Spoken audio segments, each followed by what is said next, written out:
She took a job cooking for cowboys on a ranch, not knowing one of them owned the land they stood on. Snow was falling hard over the Montana plains, thick as silence and twice as cold.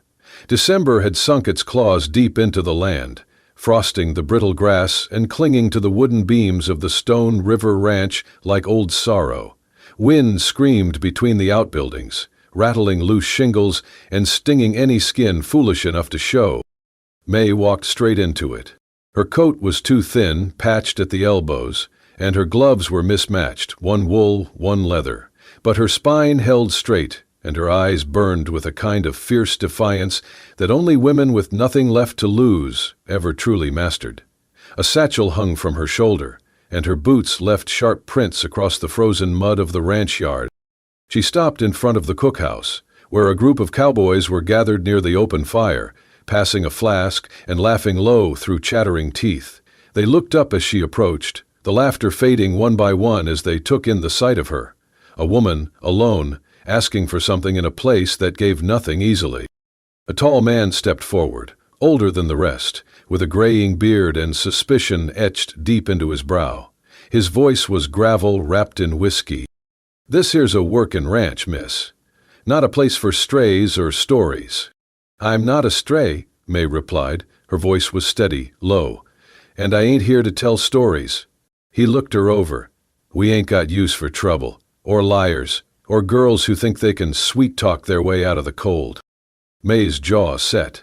"I ain't here to sweet-talk neither." Another man, thicker, meaner in the eyes, spat on the ground. "She looks like she come from a saloon kitchen, if not the back room." That brought a ripple of crude laughter. The first man raised a hand to silence it. He stepped forward until they were nose to nose. "Well, what do you want?" May met his stare without blinking. "I can cook," she said, voice like flint. "I've worked cast iron over fire, skinned game, made sourdough in snowstorms and soup out of bones. I can feed your men with what's left in the barrel and make 'em say thank you after." There was a pause. The fire cracked behind them. "Where you come from?" he asked. May didn't answer. He leaned in closer. "This ain't no place for secrets." She lifted her chin. "I know how to cook, and I'm not turning back." The man studied her a moment longer. Then he stepped aside and nodded toward the cookhouse. "We got 3 dozen men through winter and no proper meals in 2 days. Stove's in there. You want the job, prove it by morning." May didn't flinch. "I'll need flour, salt, a dry towel, and a little respect. Wouldn't kill you." He grunted, half a laugh. "We'll see about that last part." As May stepped toward the door, her eyes passed over the group again. Most looked away, some smirked, others scowled. But one man didn't move at all. He leaned against the post, arms folded, tall, with a dark coat and a brimmed hat pulled low. The only thing visible was the sharp cut of his jaw and the flicker of something unreadable in his eyes.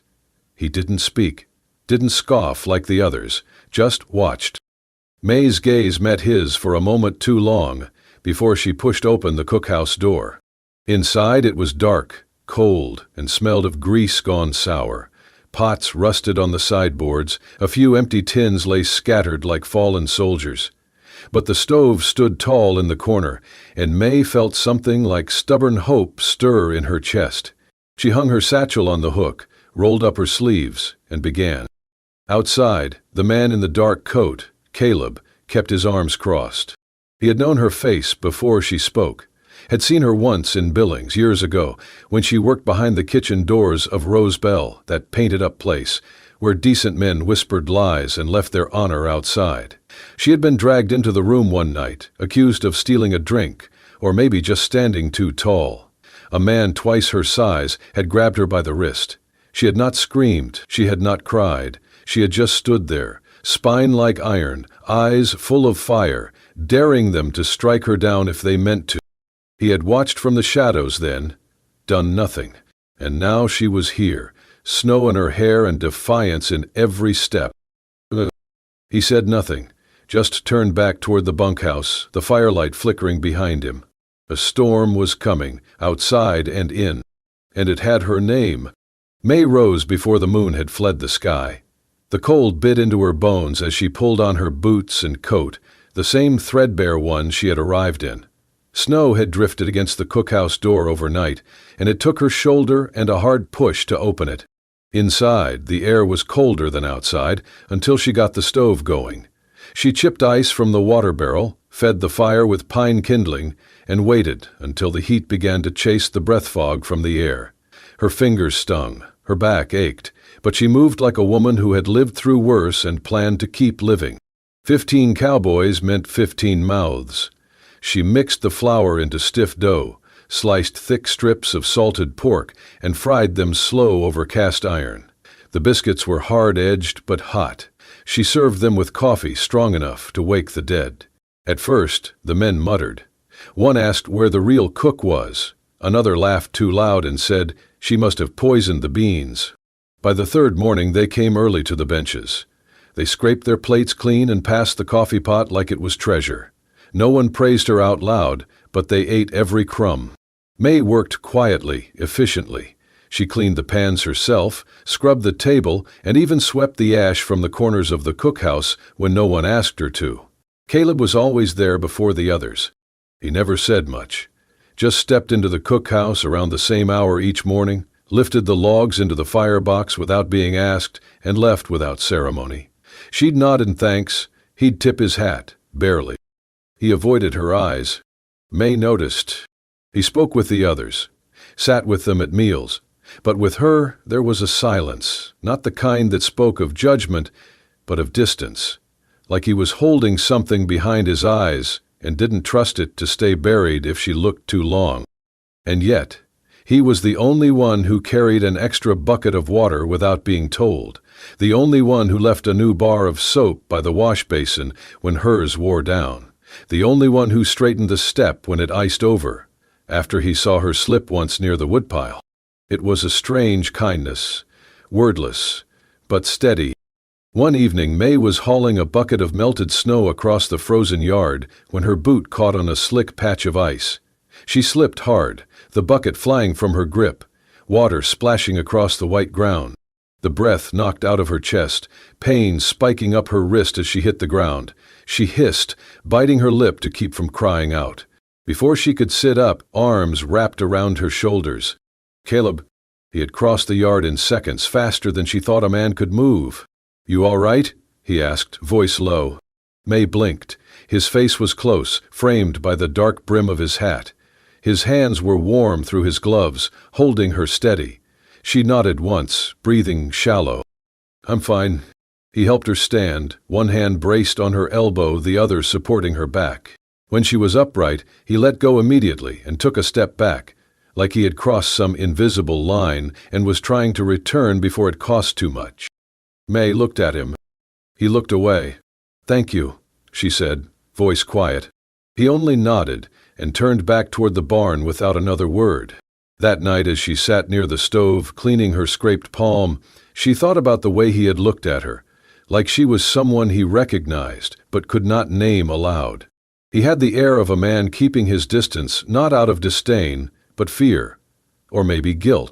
May had known many kinds of silence in her life. Caleb's silence was different, and she could not help but wonder what it was he was afraid to say.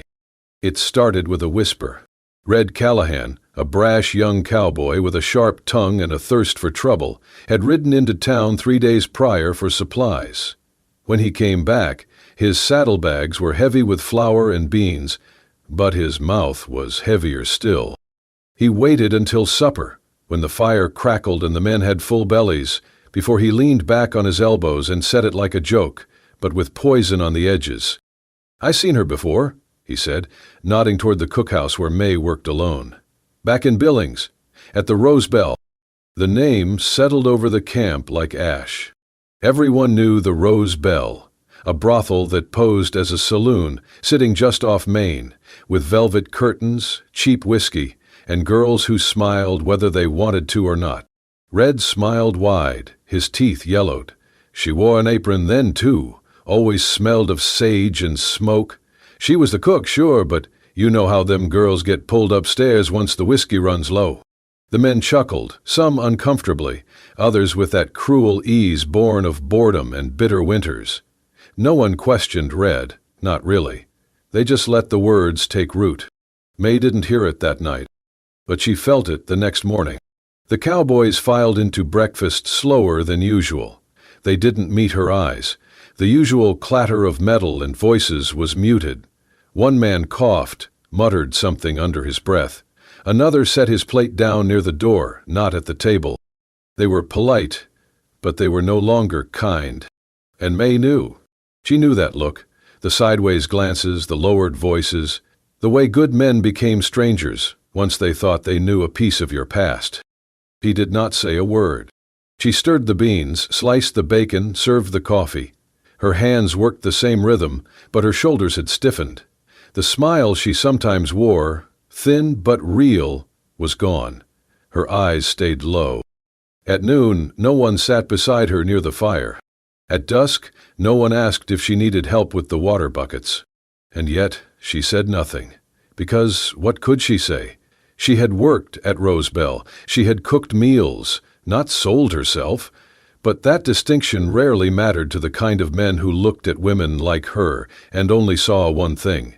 May had learned long ago that defending yourself too hard only made you seem guiltier. Let them talk. She had survived worse. But Caleb had heard it too. He had not laughed when Red made his comments. He had not looked amused or curious. He had gone silent, staring into the fire, like it might explain something he had long been struggling with. And when, that afternoon, Red made another crude remark, something about leftover girls and leftover stew, Caleb moved. No warning, no raised voice. Just a hard, fast punch that cracked against Red's jaw like thunder. Red hit the ground hard, spitting blood, stunned. "What the hell is wrong with you?" he shouted, holding his face. Caleb said nothing. He stood over Red for a breath, fists clenched, chest heaving. Then he turned and walked away, not speaking, not looking at anyone, including May, who had seen the whole thing from the shadow of the cookhouse door. That night snow began to fall, soft and steady, like ash from a high place. May stayed up later than usual. The kitchen was clean, the stove banked low, but she sat near the warmth, her fingers tight around a chipped mug of tea she had saved from her own wages. She didn't know what to make of what she had seen. Why had Caleb hit Red? Why now? Why not say something to her? She wasn't sure if it was pity, or guilt, or something else she dared not name. The knock came just past 10. Soft, barely there. May stood slowly, heart tight in her chest, and opened the door. There was no one outside, just the snow and a small basket on the stoop. Inside, a dozen brown eggs, still warm from the hen, a sack of cornmeal wrapped in cloth, tied tight with rough twine. No note, no name. But she knew. The eggs were from the roost near the barn, Caleb's chore always. The cornmeal bore the mark of the town general store, the same trip Red had returned from. Caleb had gone too. May knelt in the doorway, brushing a flake of snow from the edge of the basket. Her breath came out in clouds. The wind didn't bite as hard as before. She picked it up, cradled it close, and stepped back inside. For the first time in days, she let herself smile. Just a little.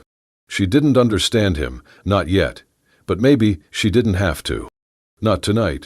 Tonight, someone had remembered her worth, quietly, without demand. And that was enough. The fire had long since gone out, but Caleb could not sleep. He lay on his cot in the bunkhouse, eyes open to the dark, listening to the wind thread through the gaps in the wall like a whispered warning. Outside, snow drifted over the plains, soft and soundless, but inside his chest, memory burned like a brand. He could still see her 3 years ago, at the Rose Bell in Billings. That night had never left him. They had gone to celebrate, his friends, raucous and loud, drunk on whiskey and the thrill of closing a land deal with men twice their age. Caleb had not wanted to go, but he was young then, quieter than he is now, and it had been easier to nod than argue. He remembered the heavy perfume, the stale air of bourbon and sweat, and he remembered her. She had not looked like the others. No bright lipstick, no hungry smile. She wore an apron, her hair pulled back in a practical twist. She carried a tray of drinks with quiet focus, weaving between tables like she was trying not to be seen. But then the floor had been wet, and she slipped. The tray crashed. Liquor spilled. One of the older men, some big-name merchant, had roared with rage. "You filthy saloon tramp," the man spat. "Think dressing like a lady makes you one?" Another man grabbed the strings of her apron and yanked. She staggered. Her hands shook, but she straightened. Her eyes, he never forgot her eyes, looked right at them, unflinching, defiant. And he did nothing. Caleb had stood there, his fists clenched, his mouth full of sand. He was 23, just old enough to know what was right and too cowardly to do it. He saw her then. He remembered her now. The same woman who now rose at dawn to cook meals for men who wouldn't meet her gaze, who scrubbed the cookhouse with aching hands, who never asked for thanks. Caleb sat up, swung his legs over the side of the cot. The wood was cold beneath his feet. He pulled on his coat, stepped into the wind. He walked slowly across the snow-covered yard toward the cookhouse. The light inside was dim but still glowing. He knew she stayed up late, fixing what could be mended, salvaging what others would throw away. He crouched and laid a bundle of dry wood on her stoop. No note, no knock. But tonight, he did not walk away. He stepped behind the red brush growing near the edge of the wall and watched through the faint opening in the canvas curtain. She sat near the stove, mending the frayed shoulder of her work shirt, her brow furrowed with focus, her fingers careful and quick. There was something reverent in her stillness, like the world had always hurt her, but she still met it with quiet dignity. Caleb felt shame rise again, thick and bitter. In her he saw everything he had once lacked: courage, pride, survival. He had stood by once. He would not do it again. Inside the cookhouse, May paused. She stared at the flame for a long moment, then backed down to her needle. Her shoulders tightened. She remembered him. She had seen him that night in Billings, not just standing there, but watching and choosing silence. She had not hated him for it, not exactly, but she had resented the hope, brief and foolish, that someone might speak for her when her own voice had been drowned out. And yet, since she had come to Stone River, it was Caleb who helped her lift the heavy water pots, who chopped extra wood for her fire, who left things without ever asking for thanks. He never said a word, but he never walked away either. May's heart beat heavy in her chest. She did not know what to make of him, and maybe she did not want to know. But then the fire came. That same night, as snow began to fall in heavier flakes, a gust of wind from the north swept through camp. Someone had stacked dry timber too close to the rear of the cookhouse. A stray ember from the stove, too small to notice, caught the pile. Within minutes, flame roared up the wall, crackling like fury set loose. Yelling broke through the night. Men scrambled. Someone banged on doors. But May, exhausted, had fallen asleep on the cot near the stove and did not stir. Until Caleb came. He did not wait. He crashed through the smoke, pulled his coat over her, lifted her in his arms and turned his back to the fire as it licked down the wall. Sparks caught on his sleeves. The heat burned his cheek. But he held her close and did not stop. When she awoke, coughing against his chest, her eyes opened to find his face, so close, so raw. He looked down at her, and in that gaze there was no shame, no memory of who she had been or where they had met. There was only the now, the girl he had once failed, and the woman he refused to fail again. The days grew colder, and the snow packed tighter over the hills like white wool stitched into the earth. Each morning, before the bunkhouse stirred, Caleb came to the cookhouse. He would mumble something about needing coffee or checking the firewood, but May knew the truth. His eyes always drifted toward the small, black kettle on the back burner, the one she filled with leftover soup from the night before. Every time he came in, his hand would hover, just for a breath, then curl around the warm handle of the tin cup she had filled minutes before. Huh? He never thanked her aloud. She never pointed out that it had been poured before he arrived. It was a strange piece, unspoken, but not unnoticed. May had begun keeping a small ledger tucked under the flour sacks, not for numbers, but for memories. Her mother's handwriting, once scribbled on scraps of linen, now faded from age, was slowly being copied by May's own calloused hands into neat, determined lines. Cornbread without sugar, beef stew with root vegetables, molasses pudding thick enough to make a cowboy sit still. Recipes, yes, but more than that, dreams.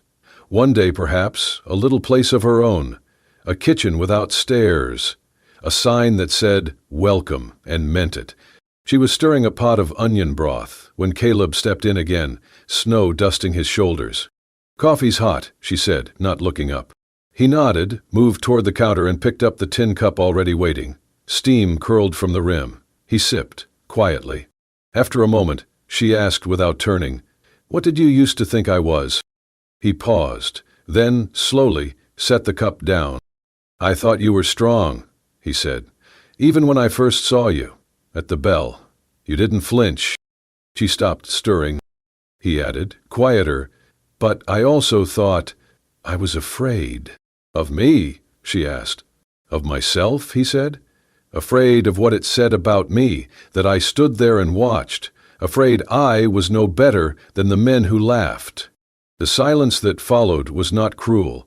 It was heavy with history. Then he said, "I've thought of that night every day since." She turned, finally. Her eyes found his. "Why tell me now?" "Because I owe you more than soup and split wood." May stepped forward, wiping her hands on her apron.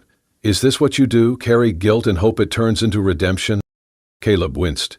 "I do not know what I am doing. I just know I want to be something better than I was." She studied him, the man who had become less of a mystery and more of a question. And maybe that was why she asked, gently, "So who are you now, really?" He hesitated, then exhaled slowly. "I am Caleb Stone." May blinked. "Stone?